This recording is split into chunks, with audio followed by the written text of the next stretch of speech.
Deep in the untamed jungle, where the trees stretch endlessly into the sky and the thick vines twist like serpents around ancient trunks, a lone man moves silently through the undergrowth, his breath steady, his senses sharp, his skin glistening with sweat beneath the heavy canopy of emerald green. He has lived here for years, he has forgotten the world beyond this wild place, the hum of insects, the rustle of unseen creatures, the distant calls of predatory beasts. All these are the rhythms of his life. Then he hears it, a sound unlike any other, a cry that does not belong to the beasts of the jungle nor to any human. It is a sound that cuts through the thick air like a blade. It is pain. It is desperation. It is something that stirs in him, a memory of voices long lost, voices of people he once knew, people who now exist only in the echoes of his past.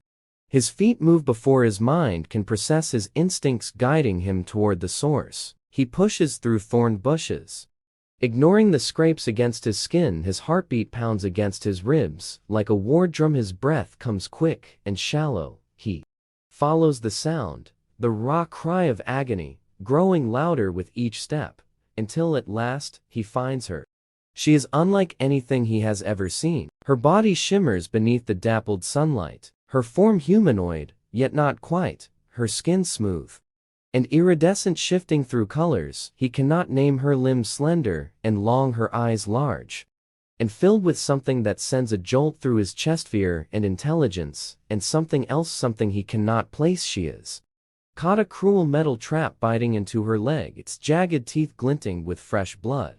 She looks at him, her mouth opening slightly, forming words. He does not understand the sounds, musical, yet filled with urgency. He does not know what she says, but he knows what she needs. She is trapped. She is hurt. She is alone, just as he once was.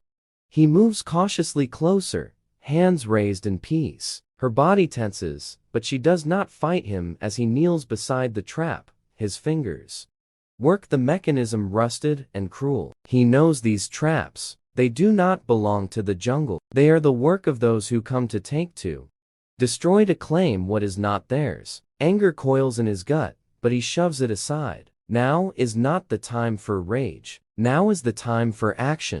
With a sharp snap, the trap releases. She gasps, her hands gripping the earth as the pain surges through her body. He moves quickly, tearing a strip from his own tattered clothing, wrapping it around the wound, his touch gentle, his movements sure. She watches him, her breath uneven, her gaze filled with questions he cannot answer.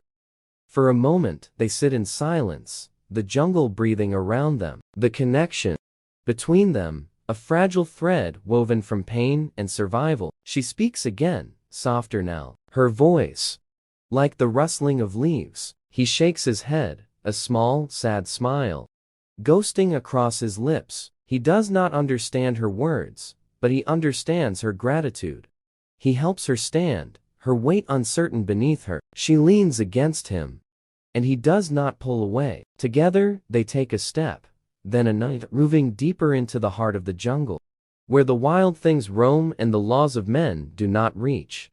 As days pass, she grows stronger, her wound healing under his care. She learns his ways, and he learns hers. A silent understanding forming between them, they move together through the jungle, shadows and light weaving around them like unseen spirits. He shows her where to find water, where to take shelter where the dangers lie. She teaches him the songs of the stars, the whispered secrets of the wind, the way to listen to the pulse of the earth beneath their feet. But peace in the jungle is fleeting. For those who seek to take from it return with fire and steal their voices. Harsh, their movements careless. They come for the creatures. They come for the land. They come for her. He does not hesitate when the first gunshot cracks through the air. His body moves with purpose, his instincts sharper than ever before. She does not hesitate either, for though she is different from him, her will to survive is the same. Together, they become the storm, striking from the shadows, guiding the jungle itself against those who dare to wound it. The vines quell, the trees shift, the beasts cry out as one, and the hunters become the hunted. When the battle ends, the intruders are gone, and the jungle breathes once more in harmony. But he knows that it will not last. The world beyond will always seek to claim what does not belong to it. He turns to her, sees the knowing in her gaze. She reaches for his hand, her fingers curling around his. A silent question, a shared promise. Without words they make their choice. Together, they step into the deeper wilds, where no hunter will follow, where no trap will find them, where the jungle and the stars belong only to them.